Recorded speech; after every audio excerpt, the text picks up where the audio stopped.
शेपूची भाजी आणि ज्वारीची भाकरी हा मेनू माझ्या घरात सगळ्यांनाच आवडतो। मी एका कढईमध्ये 2 चमचे तेल घेतलं, त्यानंतर ठेचून घेतलेला लसूण घातला व बारीक चिरलेली मिरची घातली। त्यानंतर एक छोटा कांदा बारीक चिरून घातला व 10 मिनिट मी मुगाची डाळ भिजत ठेवलेली ती त्यामध्ये घातली। कांदा लालसर झाल्यावर स्वच्छ धुवून बारीक चिरलेली शेपूची भाजी घातली। सध्या बाजारात पालेभाज्या भरपूर प्रमाणात येतात, त्यामुळे आपण दररोज एक आहारात पालेभाजी ही खायलाच हवी।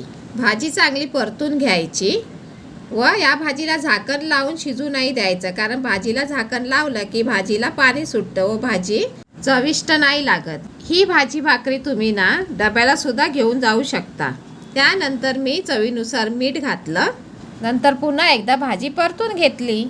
तयार झाली आपली शेपूची भाजी। नक्की करून बघा। चला मग, ज्या लोकांनी सबस्क्राईब नाही केलं त्यांनी पटापट आपल्या चॅनलला सबस्क्राईब करा।